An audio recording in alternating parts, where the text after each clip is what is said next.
Hi everyone, hope you are doing well from wherever you're watching this channel, depending on your time zone.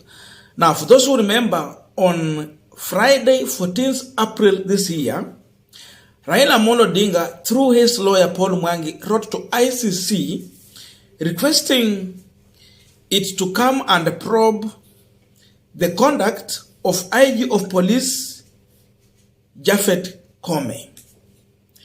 And they had several reasons why they were asking ICC to come here.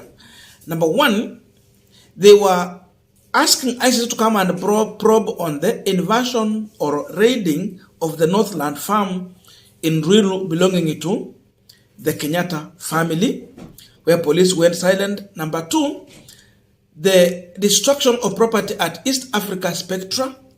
Number three, about how police officers injured harmless, peaceful, hungry demonstrators. Then also, the conduct of police as far as the issue of 9 people who lost their life during mass action.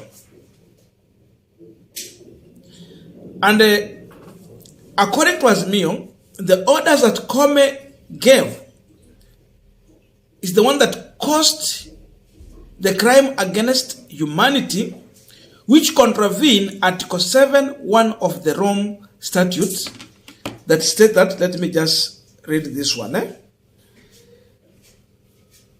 Crime against humanity do not need to be linked to an armed conflict and can also occur in peacetime, similar to the crime of genocide. So those were issues that Azimio was citing in their prayer so that the ICC prosecutor can come and do proper investigation and launch a case against IG of Police Koome. So today, we woke up to the news that finally the ICC prosecutor has confirmed he has received the letter from Azimio la Umoja.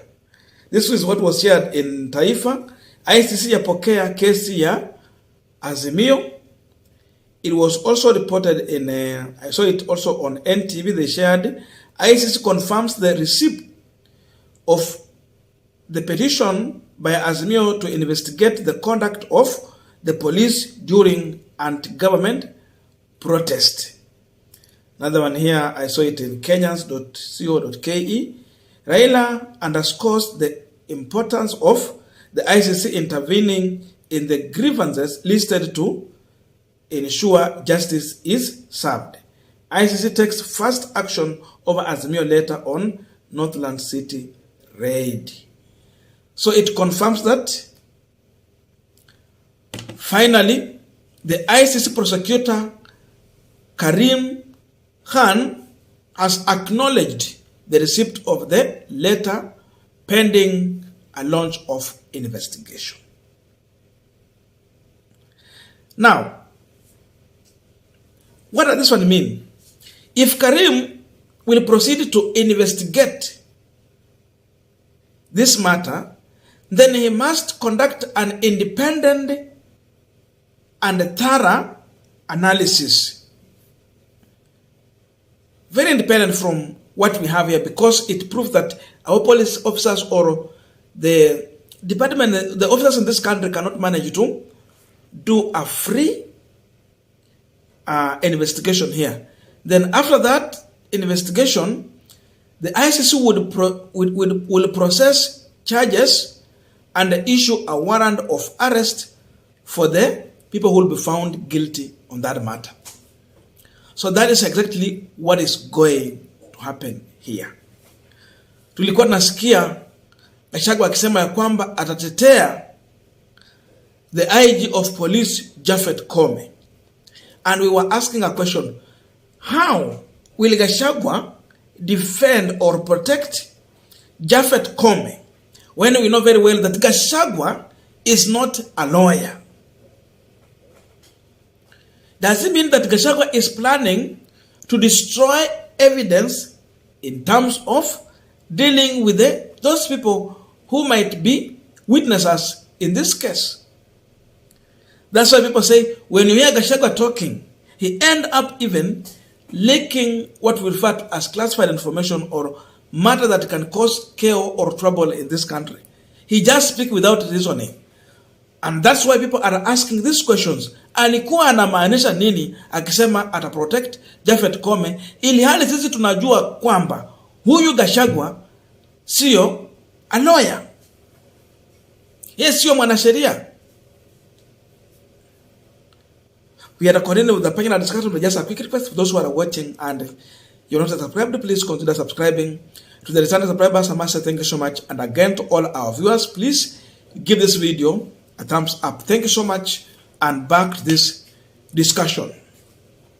I don't know your views up to that level, but this is a clear warning to one Koome. Koome was trying to play tribal politics in terms of, it was playing what we refer to as a victim role to attract sympathy from Meru people. One question we are asking here from Meru community and anyone who care.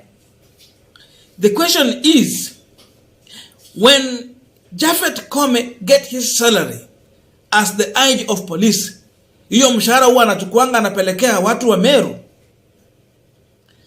That is the question these people should be answering if anyone want to come in his defense. Because I know even there is no one who's going to defend him. The other day we saw police officers shooting at a border chairman who was protesting. Now waliua yeye.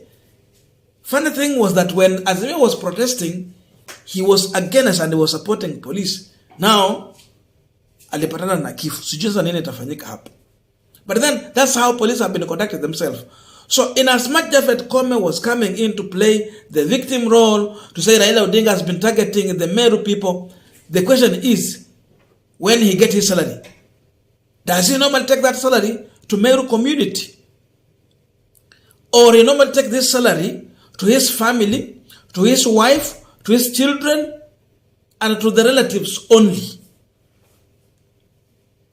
That will be the big question. So that is, you see, Japhet Koome was sensing a danger, and that is why he was trying to play a victim role.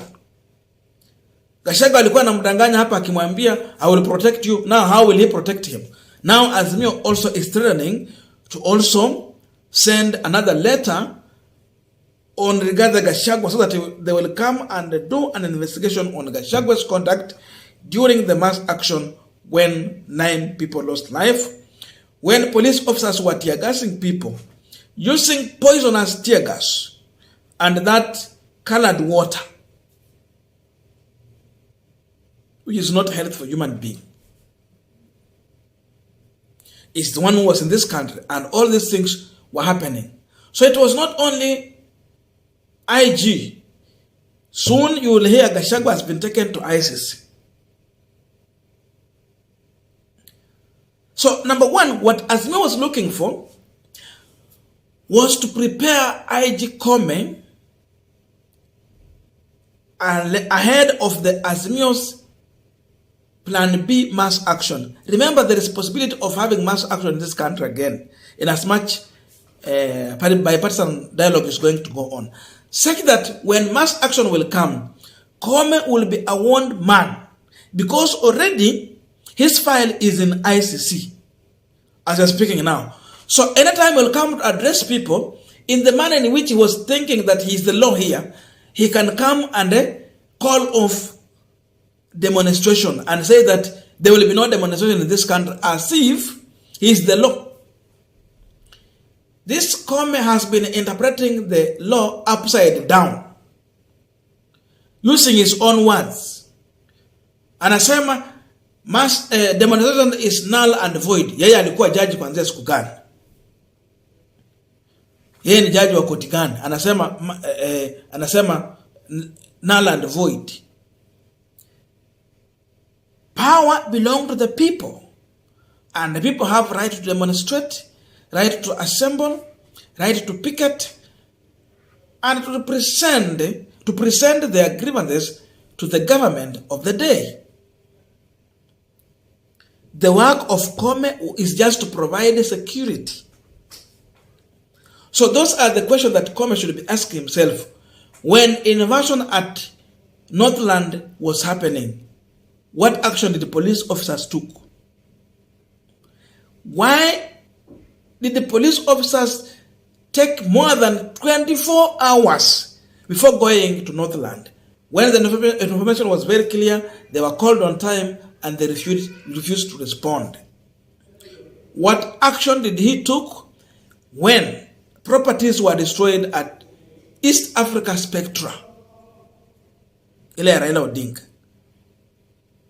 If it were not for the people around there who dealt with the goons, what action was police officers taking? What action did the police officer took during mass action? Did they protect life or the endangered life? The endangered life, because police officers were able to explain the reason why they shoot one of the students at Maseno University. Their response was that they had already used all the tear gas. And the only thing that they were remaining with, it was live bullet. So they resorted to using of live bullet because they were run out of tear gas. Unasikia hiyo mawaiza ya kipumbavu kabisa, ya kishenzi na kishetani kabisa. Sasa hiyo ndio walikuwa wanasema. So today, Koome is a man who has a case. Now his name is in ICC court. He must prepare. I'm sure after getting this information, he's not just keeping silent and waiting. I'm sure he's now looking for a lawyer just in case of anything. And this is a warning to Koome and other people who have behavior like him. I don't know your views, but let us put in the comment section for continuation of this conversation. Otherwise, thank you so much for listening to me up to this far. May good God bless you. See you in our next video. But please support us by just subscribing to this channel.